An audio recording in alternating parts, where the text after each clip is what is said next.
ತುಂಬ interesting question ಇರುತ್ತೆ sir. ಸಹಜವಾಗಿ ತಮ್ಮದು ರಾಜಕೀಯ ಕುಟುಂಬ. ರಾಜಕೀಯಕ್ಕೆ ತಾವು ಯಾವಾಗ ಬಂದ್ರಿ? ಯಾವ ಕಾರಣಕ್ಕಾಗಿ ರಾಜಕೀಯಕ್ಕೆ ಪ್ರವೇಶ ಮಾಡಿದ್ರಿ ಸರ್? ರಾಜಕೀಯದಲ್ಲಿ ಇರ್ತಕ್ಕಂಥ ನಾನು ಪ್ರವೇಶ ಮಾಡ್ತಕ್ಕಂಥ ಯಾವ ಉದ್ದೇಶನೂ ಇರಲಿಲ್ಲ. 1999 ನಾನು MS ರಾಮಯ್ಯ ಮೆಡಿಕಲ್ ಕಾಲೇಜಿಂದ MBBS ಮುಗಿಸ್ ನಂತರ ಜಾಸ್ತಿ ನಾನು ಜವರ್ಗಿಗೆ ನೆಲೋಗಿಂಗ್ ನಮ್ಮ ಊರಿಗೆಲ್ಲ ಹೋಗ್ತಾ ಇದ್ದೆ. ಆದರೆ ಮೊದಲ ಬಾರಿಗೆ ಅಂತಹ ಒಂದು ಸಂದರ್ಭದಲ್ಲಿ ಇಲ್ಲಿ ಬಂದಾಗ ಅಲ್ಲಿ ಹೋದಾಗ ಅಲ್ಲಿ ಇರ್ತಕ್ಕಂಥ ಜನರದ್ದು ಒಂದು ಆತ್ಮೀಯತೆ, ಒಂದು ಪ್ರೀತಿ ನಮ್ಮ ತಂದೆಯವರ ಮೇಲೆ, ನಮ್ಮ ಕುಟುಂಬದ ಮೇಲೆ ಹೆಂಗಿತ್ತು, ಅದರಿಂದ ನಾನು ಆಕರ್ಷಣೆ ಆಯಿತು ನನಗೆ. ಆದರೆ ಎಂದಿಗೂ ಕೂಡ ನಾನು ರಾಜಕೀಯ ಪ್ರವೇಶ ಮಾಡ್ತೀನಿ ಅಂತ ನಾನು ಅನ್ಕೊಂಡಿರಲಿಲ್ಲ. ನಂದೇನಿತ್ತು, MBBS ಮುಗಿಸಿ USMLE ಎಕ್ಸಾಮಿನೇಷನ್ ಅಮೆರಿಕಾ ಅಲ್ಲಿ ಹೋಗಿ, ಕ್ಯಾಲಿಫೋರ್ನಿಯಲ್ಲಿ ಹೋಗಿ ಕೊಡಬೇಕು ಅಂತ, ಮತ್ತು ಹೈಯರ್ ಸ್ಟಡೀಸ್ ಮಾಡಬೇಕು ಅಂತ ನಮ್ಮ ಉದ್ದೇಶ. ಯಾಕಂದ್ರೆ ಬಹಳಷ್ಟು ನಮ್ಮ ಫ್ರೆಂಡ್ಸ್ ಜೊತೆ ಎಲ್ಲ ನಾವು ಸೇರಿ ಎಲ್ಲರೂ ಅಲ್ಲಿ ಅಮೆರಿಕಾ ಹೋಗಿದ್ದಾರೆ. ನಂದು ಆ ಒಂದು ರೀತಿಯಿಂದ ಒಂದು ವಿಚಾರ ಇತ್ತು.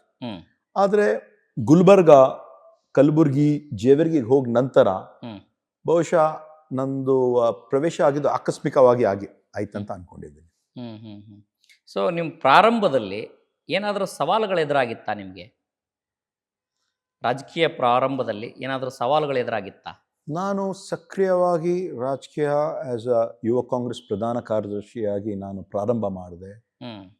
ಮೊದಲು ಮಾಡಿದಾಗ ನಾನು ಒಬ್ಬ ವೈದ್ಯನಾಗಿದ್ದೀನಲ್ಲ, ಆ ಒಂದು ಕಾರಣಕ್ಕಾಗಿ ಒಂದು ದೊಡ್ಡ ಪ್ರಮಾಣದ ಒಂದು ಮೆಗಾ ಹೆಲ್ತ್ ಕ್ಯಾಂಪ್ ಬೆಂಗಳೂರಲ್ಲಿ ಇರ್ತಕ್ಕಂಥ ಮಹಾವೀರ್ ಜೈನ್ ಆಸ್ಪತ್ರೆಯ ಎಲ್ಲ ಸೂಪರ್ ಸ್ಪೆಷಾಲಿಟಿ ಡಾಕ್ಟರ್ಸ್ ಅವರನ್ನು ಎಲ್ಲ ಕರ್ಕೊಂಡು ಹೋಗಿ, ನಮ್ಮ ತಂದೆಯವರು ಮುಖ್ಯಮಂತ್ರಿ ಆಗಿದ್ದು, ಅವಾಗ ಒಂದು ಬೃಹತ್ ಮಟ್ಟದ ಒಂದು ಹೆಲ್ತ್ ಕ್ಯಾಂಪ್ ನಾವು ಪ್ರಾರಂಭ ಮಾಡಿದ್ದೀವಿ.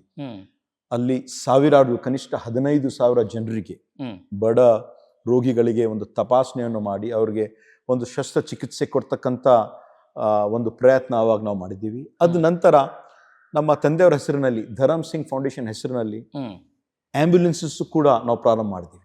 ಈ 108 ಏನ್ ಬಂತಲ್ಲ, ಅದಕ್ಕಿಂತ ಮೊದಲೇ ನಾವು 2006-2007ರಲ್ಲಿ ಫ್ರೀ ಆಂಬ್ಯುಲೆನ್ಸ್ ಸರ್ವಿಸ್ ಪ್ರಾರಂಭ ಮಾಡಿದ್ದೀವಿ ನಮ್ಮ ಧರಮ್ ಸಿಂಗ್ ಫೌಂಡೇಶನ್ ವತಿಯಿಂದ.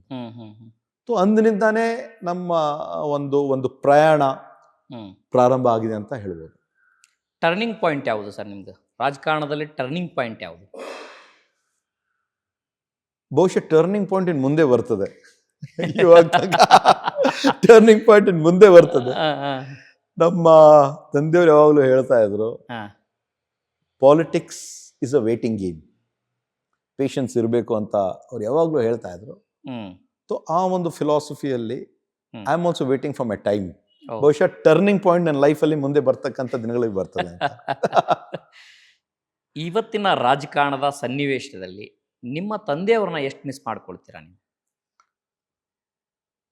ತಂದೆಯವರು ಇದ್ದಿದ್ದ ಮಾತೆ ಬೇರೆ. ಯಾಕಂದ್ರೆ ಅವರು ಒಬ್ಬ ಗುಡ್ಡ ಇದ್ದ ಹಾಗೆ. ತಂದೆಯವರಿದ್ರೆ ಆ ಒಂದು ಶಕ್ತಿನೇ ಬೇರೆ ಇರ್ತದೆ, ಮಾತೆ ಬೇರೆ ಇರ್ತದೆ. ಬಹಳಷ್ಟು ಸಮಯದಲ್ಲಿ ಅವರನ್ನು ನಾನು ನೆನೆಸ್ಕೊಳ್ತೀನಿ, ಅವರನ್ನು ಮಿಸ್ ಮಾಡ್ಕೊಳ್ತೀನಿ.